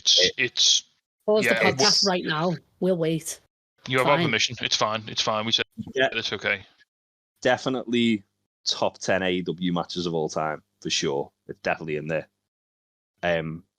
I'd say for me it's match of the year. Yeah. And I'd argue it's probably the best match AEW put on in the last 2 years. I could be persuaded. It's going to take. I mean, if you put a gun to my head right now and said match of the year, I'd probably give it to this. Like, yeah. I think the only match that I can think of that may eclipse this that AEW put on is either Ospreay Omega 2 or Kenny and Hangman versus the Bucks. Oh. Or any of them Bucks and Lucha Bros matches that you want to pick from. Cage match. But I'd say this is definitely in the argument for the best match AEW's definitely put on the last couple of years, but in the argument for the best match they've ever put on as well. It was, as I say, it's like nothing I've ever seen before. Yeah, it was. Yeah. Anyway, we're gonna have to move on to the Jericho. Oh yeah, whoa, the new and improved Golden Lovers versus the amateurs. Yeah. The Generation Me. So this match, I felt really sorry for this match because it kind of just got sent out to die, didn't it? After that match, like, how do you follow that? I thought it was a really good match. It was very good. It was better than I was expecting it to be. Again, I didn't think it was going to be bad. I just thought it was going to be decent, but it was actually very good. I think you can't really go wrong with any combination of Kenny Omega and the Young Bucks. Whether Kenny's partners, Hangman Page, Kota Ibushi, or Chris Jericho, it's always going to be a fun match. And to Chris's credit, he more than held up his end of the bargain on that. I think because obviously he's such a massive influence on all three of those guys in the match with him. Yeah, they were always gonna have an absolute classic. I do think it was hurt by the fact they followed Swerve and Hangman. But at the same time, I don't think there was much that could have followed that on the card anyway. And they needed something to go to kind of break up that in the main event. The Bucks bust open Jericho's arm. Jericho had to get stitches in his arm. Good. Because he that's not nice. It's not nice, Faye. That's one half of the number one contenders for the AEW Tag Championship you're talking about there. Trying not to think about it. So there was a really, really good spot where Jericho and Nick were both on the ropes, and Kenny teased that he was going to V-trigger Jericho. I was waiting. And then ran past him. Like 2 minutes earlier, I was like, what if it's like when the Bucks turned on Mox? Like, what if it's like that? And then it got teased, and I was like, oh my God.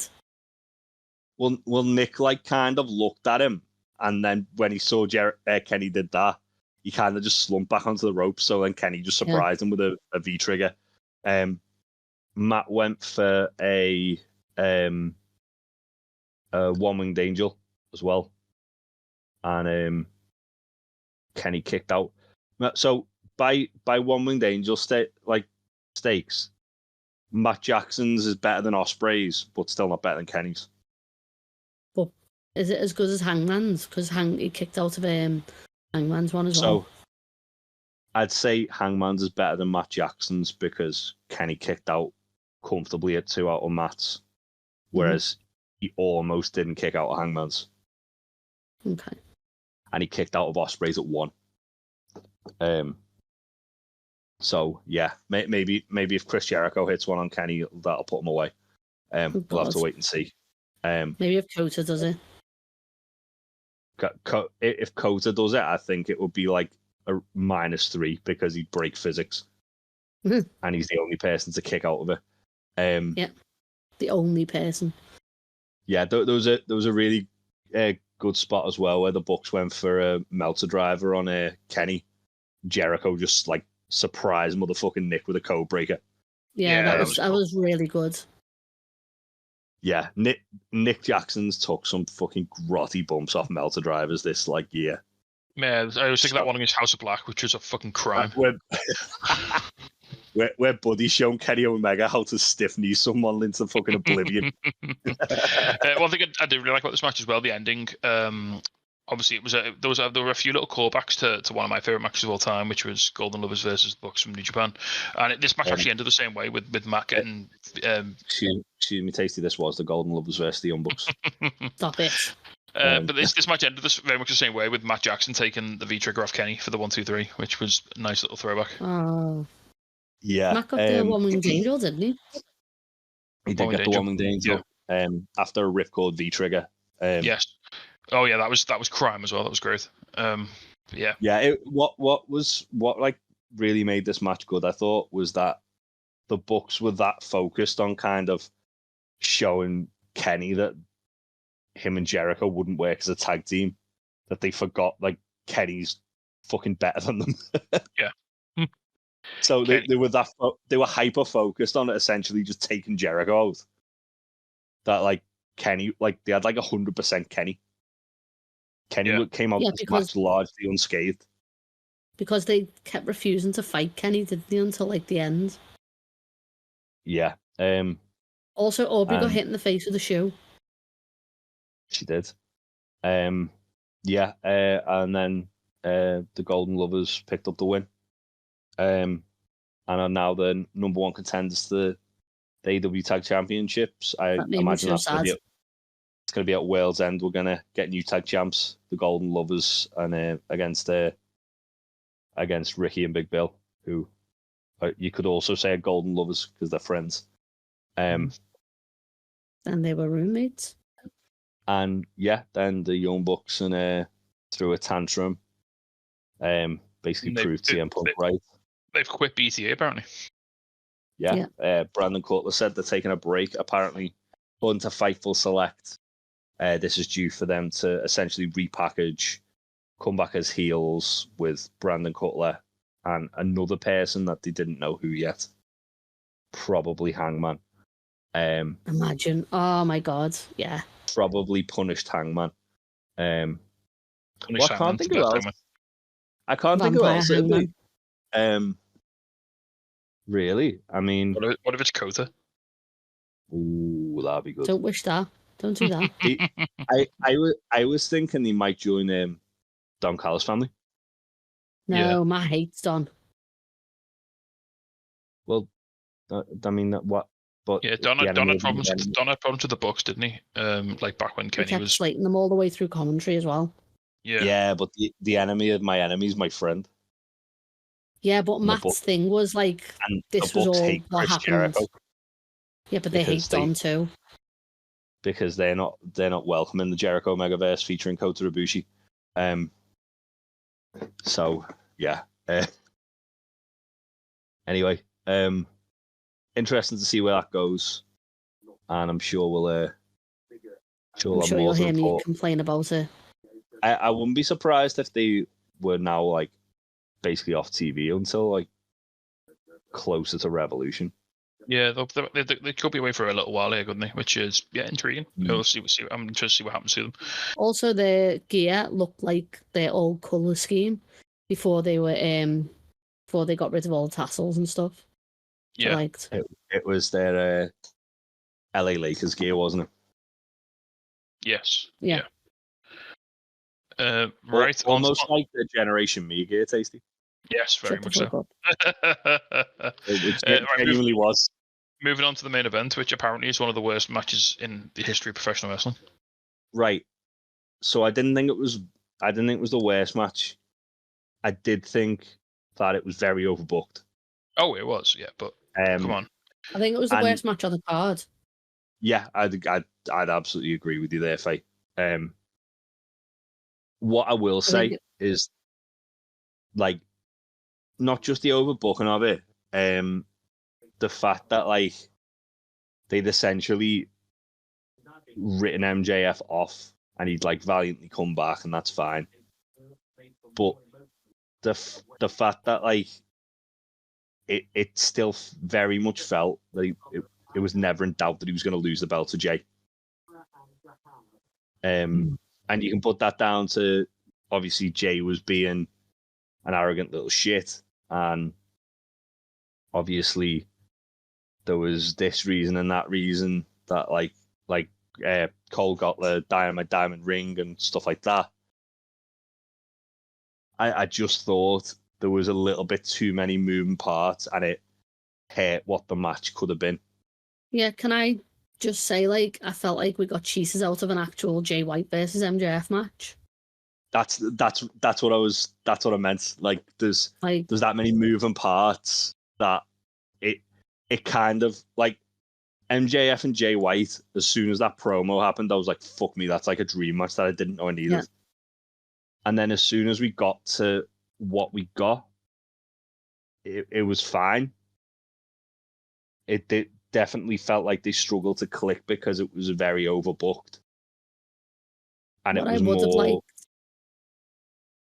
was if you were going to do like that, like injury type thing, was like if Adam had a won somehow, whether it be through fuckery, a loaded like boot or something. I don't know. But like, you know, like if he would have won and then it would have been that whole thing of like, well, you know, you won the belt for MJF, but he's also won it for himself. That makes sense. I mean, in a perfect world, it would have been a case where Adam was actually good to go and he just beat Jay in a great up match. But obviously that couldn't have happened. I was all the way through the show. Sarah was fucking fuming, by the way, because she thought MJF was going to wrestle, and I was just like, I'm still holding on to this 10% probability that Adam Cole's just fine. Yeah. That's what I was in. I was in that camp. I was like, why is he on TV so much anyway? Like he's like. I think that Adam Cole might be the devil now. Like, well, it's interesting, isn't it? The devil wasn't there, but Adam Cole was on camera the whole time. Yeah, exactly. That's why I think Adam Cole could be our devil. But is that too obvious? Is that like is this like a red herring now? Like sometimes the most obvious choice is the best, though, isn't it? Yeah. Oh yeah. Yeah. Which is why it should be Roderick Strong. And then Adam Cole can be like one of the goons who attacked. So to speak on the match itself, then yes, I do agree. I would have preferred a more sort of straight up match between Jay and MJF. I didn't think the match was bad. I thought it was entertaining. There was a couple of really nice little callbacks I enjoyed, particularly Adam with the towel. Yeah. Which that tied back to MJF turning heel. So I thought, is he going to do it? Is he going to turn heel now and throw the towel in on MJF like MJF did to Cody? That would have been good. That was fun. And then Adam was in Bullet Club all along. Adam trying to help MJF. Like there's this like continued like narrative, isn't it, that Adam's like just a bit too nice. Like he was trying to hit Jay with the belt, but he wasn't quite like committed enough, and then Jay got the belt off him and like hit MJF with it. Like that was pretty fun. I think that was really interesting. Yeah, I don't think it's like, and there's been some fucking diabolical shouts online, by the way. People saying that Jay White's buried now, that he's like fucking ruined. This is his first singles loss in AEW. I think people need to calm the fuck down. While I don't think he's ruined, I do think it did hurt him. Like, again, just losing the way he lost. Like because he should have won. Really, the way they've played this out. Well, no, because the whole story of the match is he underestimated him. He was like he wasn't taking it that seriously because he knew MJF was injured, so he wasn't. He was underestimating him. They literally could have and probably should have though done this injury angle on Dynamite, not on. Not on the actual. I will say, try and do the whole thing in like the space of 4 hours was probably a little bit like a fever dream. Yeah. So essentially, what this basically was kind of like an homage to was Sting versus Rick Rude, where Sting got injured early in the show after getting attacked, took to hospital and told if he couldn't get back for the main event, he'd lose the title. He'd have to relinquish it to Rick Rude, and he ends up coming back valiantly defending the belt, and the heels like end up with egg on the face. That's fine, but that's very simple booking. What AEW did on this was sprinkle in, oh, well, my friend who is injured and shouldn't be getting cleared for a match has been cleared for a match. Yeah. If Cole had come out and just said, no, not like this, you've got to wait till the main event and then count him out. Yeah. Don't be like, because it became, as soon as like Cole put himself in the match, it became like that's just, I know what you mean, that's just like a little unnecessary, because it was never going to happen, and like most people knew it was never going to happen. There was essentially a load of like plot holes and unexplained things where it was just like, well, that really doesn't make sense, because MJF like. Can I just point out, Jay, do you know what we didn't have when this original Sting angle happened? The internet. Yeah. So we were all just allowed to enjoy things, and it was fine. What a wild concept. But this is the thing, though. Like, I think if they had done it that way, like literally like the Sting angle to the letter, it wouldn't have got as much hatred as it did. It's because people were comparing this to like Super Cena. which it did have that like vibe to it. It wasn't anywhere near as bad as Super Cena. I did see a point which I sort of do agree with a little bit as well, and I think MJF's title has been quite good. People have been like really disingenuous and said, "Oh no, it's a WWE title reign." No, it's not. Like, go back to the fucking Iron Man match with Danielson. It was excellent. But I do agree, especially in this match, felt a little bit John Cena. People said he should be a bit less Cena and a bit more Eddie Guerrero. Yeah. It felt like the reason why Cody kind of got turned on in AEW, and I mean, MJF's a smart guy. Maybe that's what he's going for, to try and get himself back to being a heel again. But MJF's a bit more aware than Cody, so I don't have any fear that that's going to be an issue. Yeah. Sorry, did I say a bit more aware? MJF is like metric tons more aware than Cody. Yeah. But I don't know. For me it didn't land, and it's definitely, the sad part of it is with like stuff like that is the closing moments of the show are kind of what can sometimes leave the most lasting impression on you. It's a little upsetting, isn't it? Like, I think off the top of my head, I think there's only ever been, I've never felt shortchanged by an AEW pay-per-view. Like, I've never come away from it thinking that's not been a fun time. There's been overall, fantastic show. There's been maybe two, apart from the Barbed Death match fizzling, which again the match itself was still really good. And the Jericho Cole. Well, that was the main event. That was the main event, though. Yeah. The only two times I thought the main event sort of fell a little bit flat was this and Hangman v Adam Cole. Yeah. There's Adam Cole. Oh. Again, it was a fine match, but it was just a match, wasn't it? It was like there was no. It's not Hangman and Punk. Well, no, because that was a huge deal at the time. We didn't know it was going to unfold afterwards, did we? That felt big when it happened. Yeah, I don't know. It's just a shame, and it's entirely not his fault that both of those events have involved Adam Cole, and it's nothing to do with him. He is fine, he is very good, and I love him very much. But I think one of the main problems AEW has with this kind of thing is because I think with Hangman and Adam Cole, I'd argue that Adam Cole probably should have beat Hangman. I definitely thought that at the time, and I'd probably, looking back in hindsight, say that would have been a good time to pull the trigger on Adam Cole. It wouldn't have hurt Hangman. It's always been a big AEW thing, isn't it? Like, we know that we have these long storylines that have these like milestones that we know they're going to hit. Like, we know MJF is going to fight Samoa Joe at World's End. Like, we know that's going to happen. So yeah. It sort of pours water, because especially now they've got more pay-per-views, it sort of pours water on this one a little bit, because we know that Jay White's probably not going to win here, because MJF has to carry on this story until the end of the year. This is the thing. They make the challenges so convincing that they're going to win at times. Like, it's okay to have a title defense and kind of be 60-40 on it. Whereas this, and going back to the Adam Cole and Adam Page one, it felt a little bit more kind of slanted towards the challenger. Like, until they kind of put that whole Samoa Joe thing, saying, look, I'll help you out, but you've got to give me another shot at the belt. It felt like it could go either way. I'd have argued Jay White was locked into the throne, MJF. Yeah. And up until the announced World's End, and up until that Samoa Joe thing, I was like, and the devil stuff as well to a degree. It was more and more going, Jay White should be the guy who's going to dethrone MJF, but he's not going to be the guy. And that's when you get into a bit of a dangerous position, because certainly one of the things that WWE over the years have kind of lost a lot of goodwill with fans over, not to like compare the two, but it's kind of the only sort of thing I can think of off the top of my head, is when you've had guys who probably should have won the big one, and they've gone, oh yeah, well actually no, we're not going to do that right now.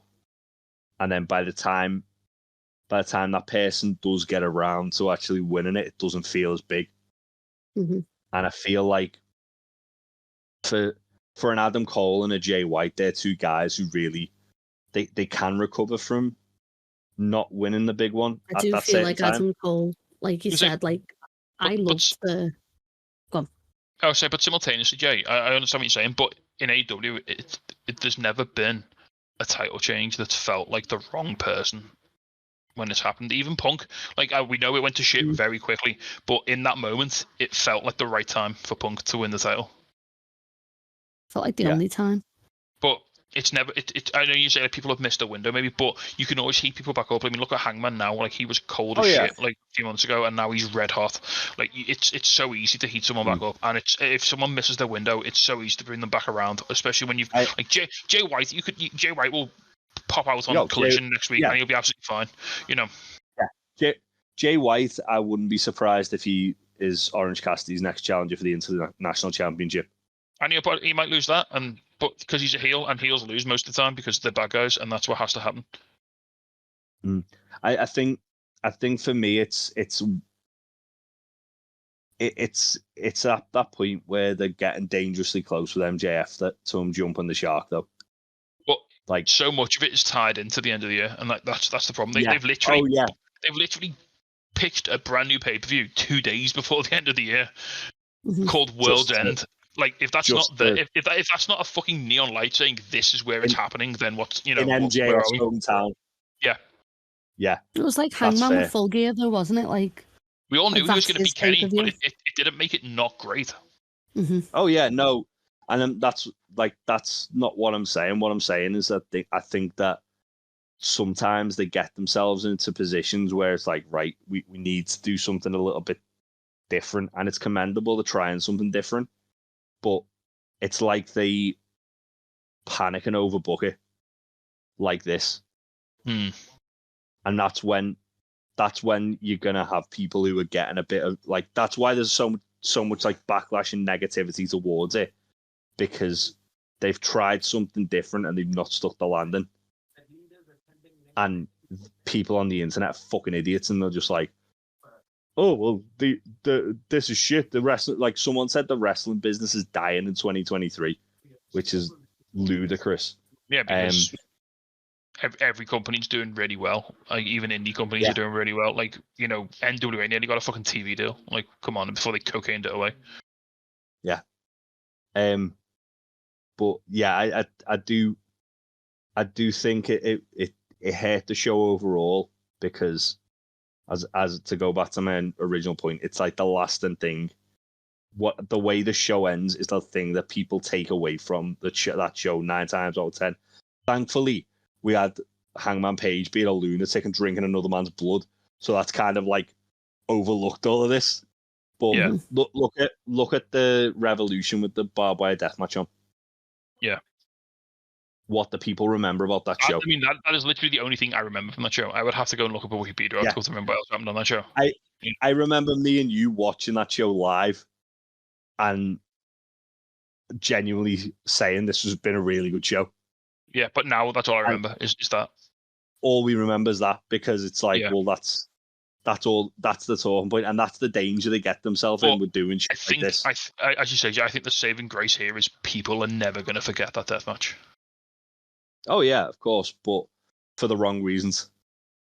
Oh, sorry, you mean Swerve and Hanger? Swerve and Hanger. I think that's gonna like not necessarily overshadow the main event, but I think that positive memory is gonna sustain people's minds, because it was such a good match.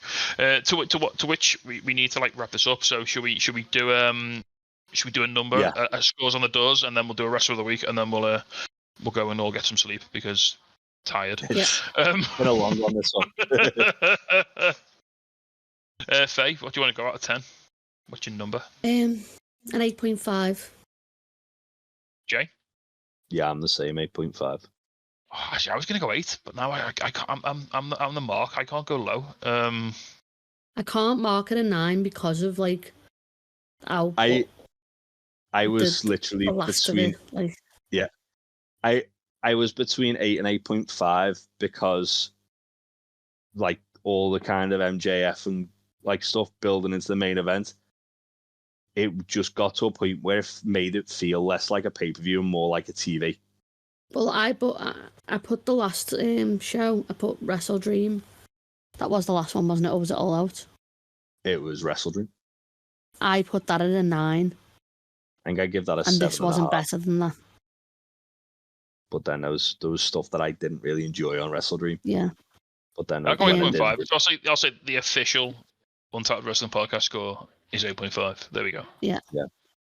Everything except for the main event was fun.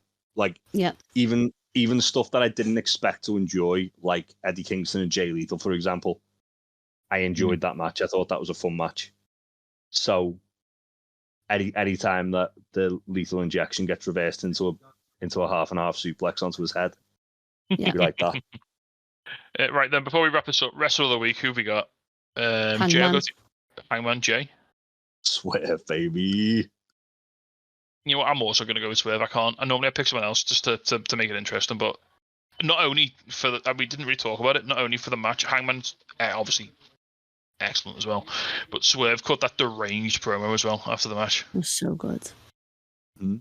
Swerve's dungeon now, baby. It is Swerve's dungeon.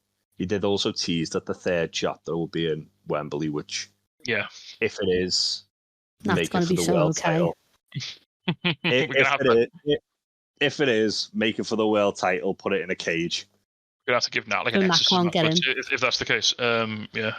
Then we can all look forward to that. Yeah.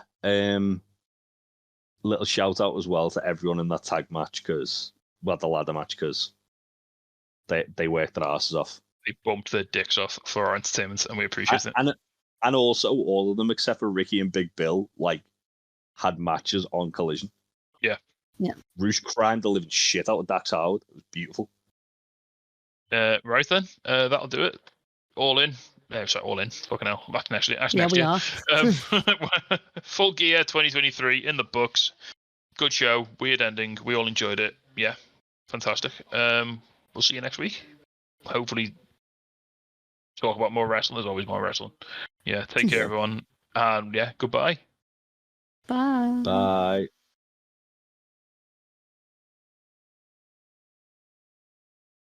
Hello, yes, Danhausen here. Danhausen has been summoned. You must love this podcast housing, the Untitled Wrestling Podcast housing.